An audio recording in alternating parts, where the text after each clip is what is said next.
friends, today we are gonna learn about a story called A Little Bit of Magic. Let's begin. I'm ready. Little Bit of Magic by Susan Bell Falvin. Hazel lived on her own in a small pink house in the middle of the neighborhood of houses filled with children.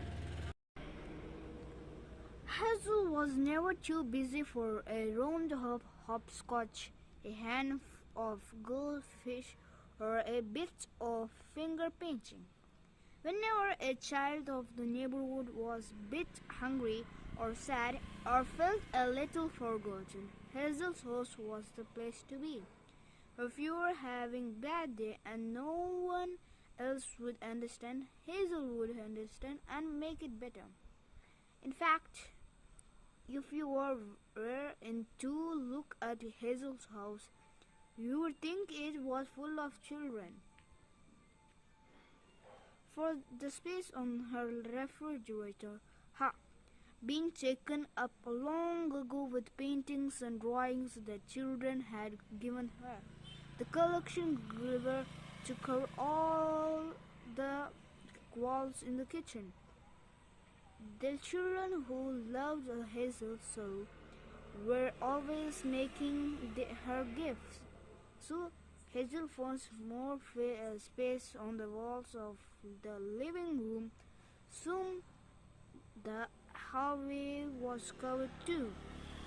Then the walls of bedroom and even the bathroom.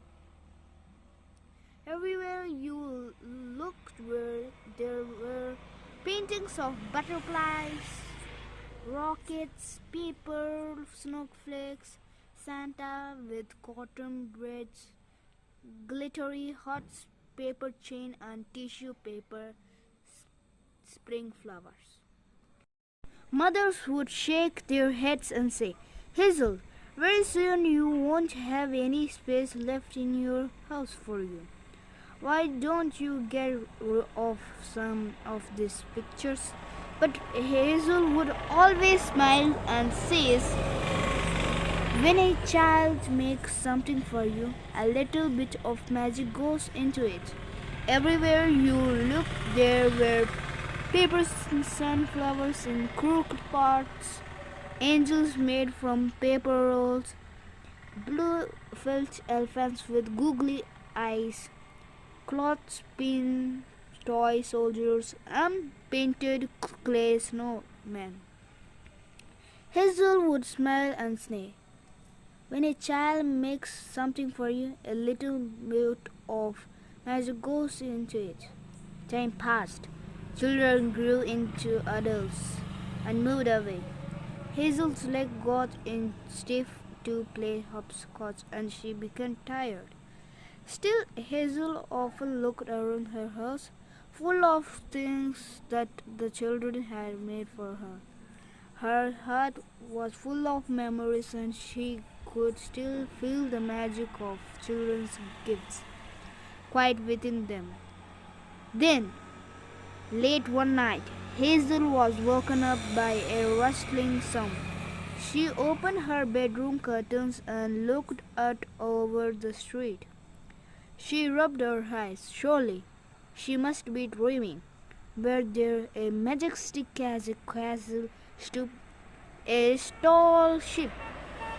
It gleamed of gold and silver in the moonlight. Hazel blinked in amazement. The sails were made up of patchwork or quite of children's picture. There were butterflies and rockets and paper snowflakes and Santas with cotton braids. The glittery hearts and paper chains and tissue paper spring flowers. And on the ship were the very objects that children had made for her. She saw a painted clay snowman in the crow's nest and the clothespin toy soldiers, as if the ship were about to set sail on the new adventure.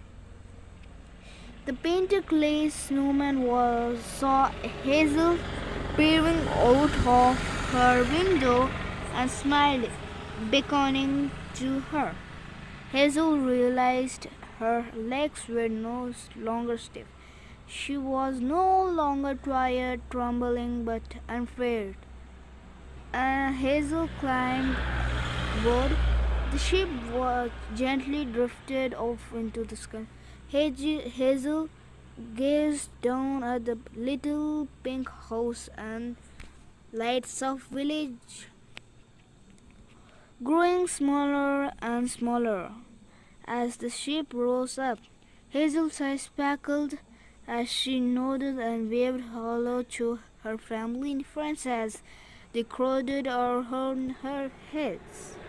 Sorry, her angels made from toilet paper rolls, blue felt elephants with goggle eyes, and paper snowflakes in crooked pots. The ship continued to shore. Hazel was surrounded by magic, and the magic was love.